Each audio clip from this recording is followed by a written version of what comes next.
This is eCoffee with Experts, where marketers and founders share what's actually working in SEO, AI, and digital growth. Grab your coffee and fuel your mind as we chat with top minds about their wins, struggles, and lessons you won't find in a blog post. Brought to you by Digital Web Solutions, we bring real talk to help you grow your business, one episode at a time. Let's get started. Hey, hi everyone. Welcome to your show, eCoffee with Experts. This is your host, Shanmay here. And today we have Reid Carr, who is the CEO and Creative Executive Director at Reid Carr Interactive with us. Hey, Reid, how's it going? Good. Thanks for having me. Lovely. Reid, before we move very forward, why don't you talk us through your journey a bit, how it all started, and also a bit about Reid Carr Interactive. What are you guys doing there? And then we'll take it off, after we have spoken about your journey. Great. Well, yeah, so we've been around almost 25 years now. So at the end of this year, it'll be our 25-year anniversary. So looking forward to celebrating that with a team of around 100 of us. Okay. We are a full funnel agency. So the kinds of clients that we deal with are those with a lot of complexity due to their overall structure. So they are typically mature brands and mature categories. So brands you'd know, competitors that they know. So they're battling one another day in and day out.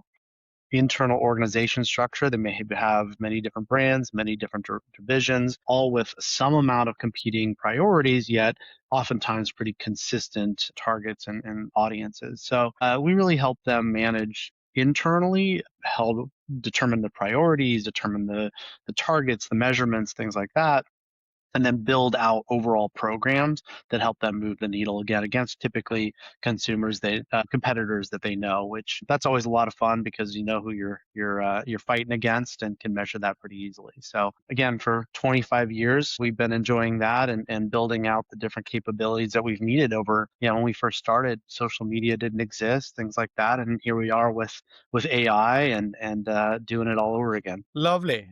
Quite a journey, I must say, Reid. Now, Yeah. talking about journey, you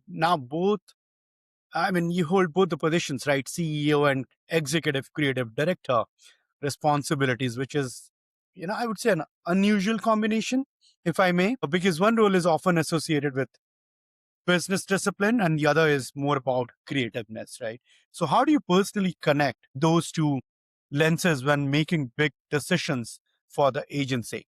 I see the role obviously has quite a bit of creativity on either side of it. So, as it relates to the CEO role, thankfully I have a wonderful team around me of other executives who've been with us for, 20-ish years each. And we have a lot of folks that focus on the operations and kind of battle test some of the strategies that we have. But I think anything that we do is what are the ideas?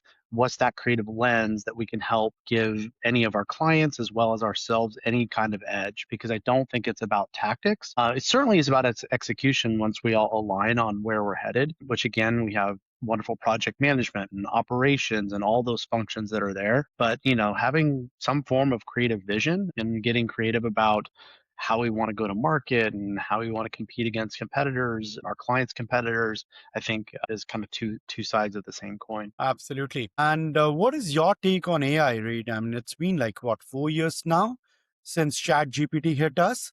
So how has been the evolution for you so far? Been 25 years in the industry, you would have already seen enough summers and winters, Google updates. Now, AI, what do you think about all of this AI evolution that's happening?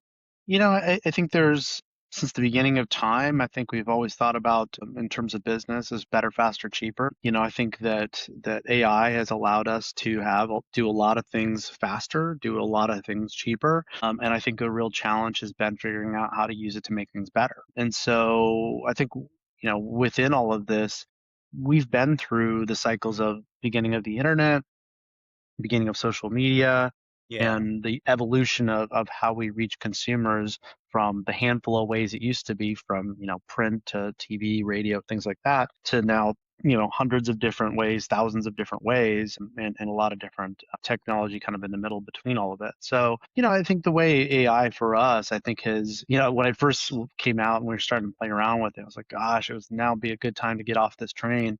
I don't want to. I don't want to deal with it. I'm either too young for it or too old. Too young to get out of it, and too old to appreciate it. But kind of once we embrace that we're in the thick of it, it's been inspiring. I've been trying to figure out the ways to make the work better and getting the team aligned. And so I think the role of the CEO for us has always been figuring out and having just creating a perspective that provides some guidelines for the rest of the organization to be creative, to think of new ways. Within all of that, it's, the classic framework of build versus buy.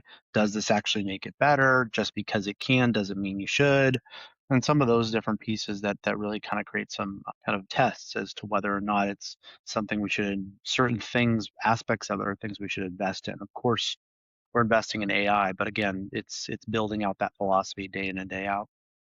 And then, like you said, you have been around enough marketing cycles to see tools become trends and then infrastructure, then invisible. So with AI, what do you think marketers should be paying attention to underneath the overall hype that's there?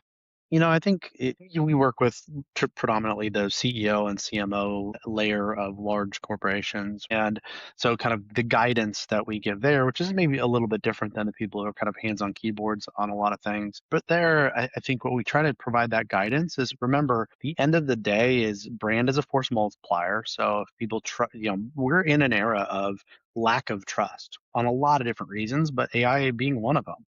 A lot of people don't necessarily trust what they receive. They may apply it, they may deploy it to put it out to people, ironically, thinking that's the content that they're producing is good. But then when they receive it, they don't necessarily trust what they receive. And so, how do we build out layers of trust? That has always been true.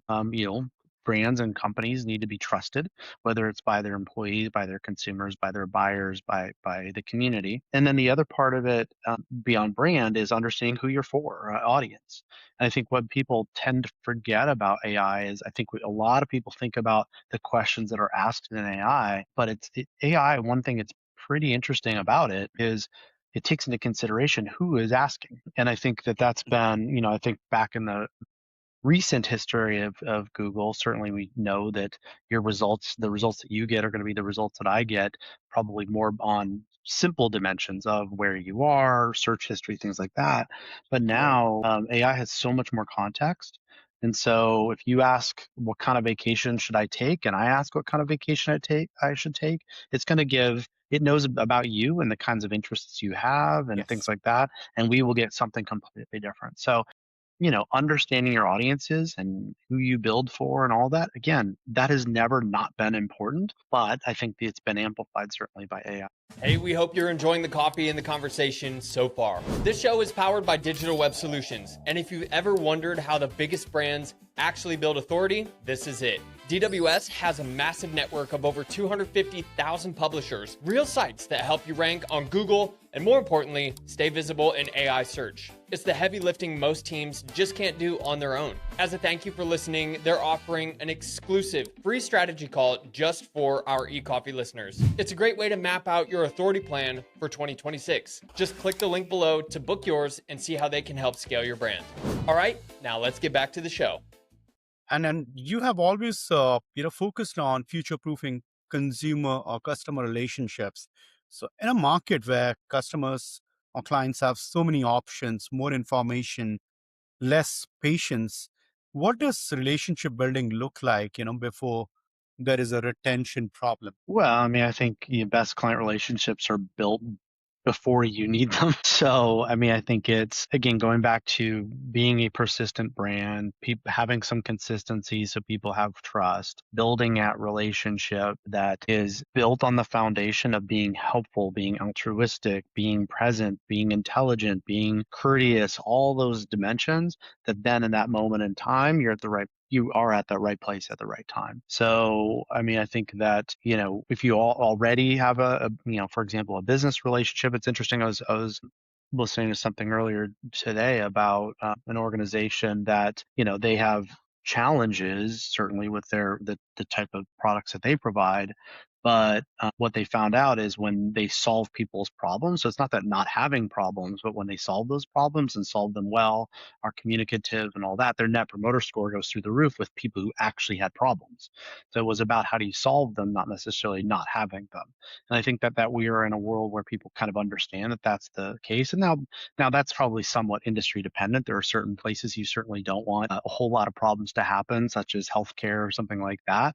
Whereas in this case, like phone service, it's going to happen, and people know that. So there's that when it relates to the customers that you have, and then the customers that you want. Again, you have to be there before you're needed in a way that's trusting and thoughtful and caring. And I think that again, more and more with the lack of trust and more AI and more content. I mean, we're well past that tipping point where most content that you're going to find online is coming from AI. I Yeah. think we're getting back to a place where you and I talked a little bit earlier before the show about going to events and shows and stuff like that. It's that human to human contact. And I probably go a lot back to, hey, who do you use for this? Do you trust them? Do you like them? You know, so AI might get you in the game, but the one there where there's a personal relationship, I think is typically the one that's going to win. Absolutely. And talking about AI content, there is a lot of low effort AI content in the market right now. And from your perspective, what separates, useful AI assisted content from content that simply adds more noise? Yeah. So, I mean, basically, what's going to be useful? I mean, I think AI has a great role in helping you gather information, gather research, kind of do some of this legwork that, takes, is it, well, I'll back this up a little bit. As an executive or anywhere, it's a battle for time. And so the more you can get done in less time, the better off that you are typically. And so I think AI, what the good quality content that you can produce is going to come from using AI to gather all this stuff that would have been much harder to do. And you'd spend, 99% of the time doing the research and 1% of the time doing the writing. Now, I think you can use AI to bring the content in that you really want to gather, assimilate it, confirm it, and then spend more of the time actually producing the content, helping you with an outline, helping you stress test it, helping you get perspective on your audience. That's one thing I think, again, AI is fantastic at, and people don't realize. As much as we think about it as robots and technology, it's actually surprisingly good at helping build empathy because you're able to see something from another point of view that is, through a lens of AI. I mean, of course, but seeing like, oh, I didn't see it that way. I wrote this thing, I'm testing it against an audience, and that audience shows it back and goes, I didn't get this, or what about this other idea, or this does, or something like that. Go, oh yeah, you know what? Now that I see it this way, I can make those adjustments. So I think Mhm. if you now can spend, and I think that people have it wrong when you ask about what's the bad version of this is when they let AI do all the writing for them, which means you're not really doing much of the thinking. And with it, and within all of that, they're not leveraging it to what it really can do. And I think again can produce fantastic content if you leverage it for what I think is the right purposes. Yeah, absolutely. And now that we have so much of content, so much of information gets surfaced, right? And earlier, we used to say, and I still very firmly believe in the fact that content is still the king, right? Just that we are writing so much for crawlers now and less for the audience who is going to consume the content and make that decision to either buy your product or use your service, right? So, uh, based on that, what role do you feel authority, expertise, brand reputation will play in an environment where AI systems increasingly decide which informations get surfaced now? Yeah, I mean that one's a tough one to kind of see where this goes in a bit because I think that again it's I think the core premise of content being king is I think if we go back to the basics of economics, I mean supply and demand, right? I mean the demand for this content isn't changing. We have the same amount of comparable, I mean, obviously population growth or whatever, but for the most part, consistent amount of people, a consistent amount of time in the day, consistent amount of time. Now obviously some things have been duplicated by virtue of adding screens that people kind of watch simultaneously, but that doesn't mean your attention isn't, if it's fragmented, is it really kind of consuming what you hope that it does? So, supply being, so there's the demand is consistent and supply has been, infinitely grown. So I believe that content is becoming less and less valuable. The value of content, and I think that all we're doing is if 80% of this content now is being produced by AI and most of which is slop because we can't trust that people are going to produce it for good altruistic or high purpose reasons, I think there is a point where this sort of implodes like a black hole to some degree, content becoming a black hole. That being said, is the opportunity to leverage AI to handle tasks that's different. Writing is one thing and tasks are another, and thinking is another thing, and allowing it to build out kind of strategies that are garden variety and ordinary. Sure, it's going to give you something to work from. So, I think that's where we're at right now, is not necessarily seeing it as content being king, but understanding where you need to be, Mhm. and whether or not that is good, thoughtful content is it's going to be hard to break through that noise. Yep, yep, yep. And in which is your favorite AI tool, Reid? So, boy, that's interesting.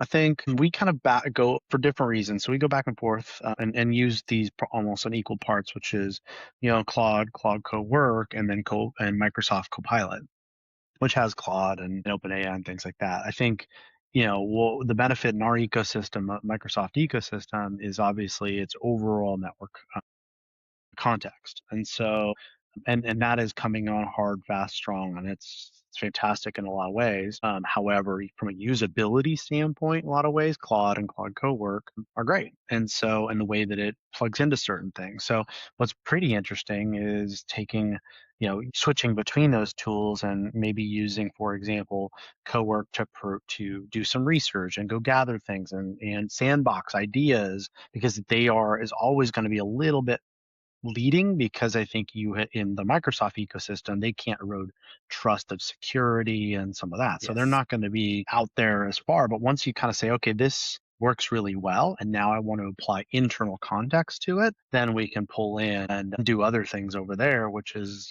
I every week I'm blown away by something and how useful it is in terms of, the stuff that we'd spend time on in the past. For example, like, internal PowerPoint presentation to get buy-in for an idea. It wasn't, I mean, you'd spend so much time fiddling with it to try to make sure that someone internally is going to understand it. It's not that it was, I mean, that's important, but no one wants a lot of people to spend a lot of time on that. But you need to get the information and help, and you're using that presentation to help, I don't know, get executive buy-in for something. So it needs to be effective. Balancing those two pieces, which is I've gathered a bunch of stuff, I got some good context. Now I'm going to use internal context and apply that to it, and I'm going to make the visuals better, like, so fast. So anyway, it's a long-winded answer, but it kind of we flow between those two because of probably one to two dimensions that make one better than another for certain tasks. Yep, yep, I can imagine. Now, for founders, CMOs, and agency leaders listening to this, Reid, what is one marketing belief you think they should retire, and one belief they should build around now? Because you have been there for 25 years. I've seen it all. Yeah, I mean, I'm going to go with that kind of recency bias a little bit about this content is king, and not to belabor that point. I just think that if people get so hung up on, and for 25 years since, the internet was starting to really kind of take off as a primary tool to reach consumers, I think that people think tactic or even down to this like artifact first. And Mhm. so, it always, the best marketers I've ever met is they oftentimes say, "Oh, I'm no marketer," but, and then they, and they will just say, "I just realized that, I need to sell to the right customer, that I need to deliver my product on time, that I need to do," and they put these things in very simple points.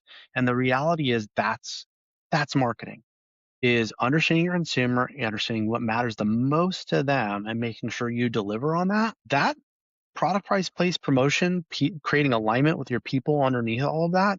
I Mhm. mean, if people would just focus on those things and then not worry so much about what's my search strategy, what's my thing. And I mean, again, don't get me wrong, those things are important, but it needs to cascade from these basics of Yeah. understand your audience, deliver on what they hope and expect, and over deliver on the things that matter the most to them. And people just get hung up on this stuff, and I get it, because you look at what the CMO now, their technology, I mean, this has happened now for many years. I think we've repeated it quite a bit of times, that marketers, their tech budget is bigger than anybody else's in the C-suite now, and they didn't get into this largely to become a technologist, and so they get hung up on this stuff, trying to get, because it takes them so much longer typically to wrap their heads around the paid media, targeting, and all these things get down there. And I understand why they get pulled into these weeds, because media is a big line item. And so they get pulled into some of these weeds, and then they spend so much time trying to sort it all out.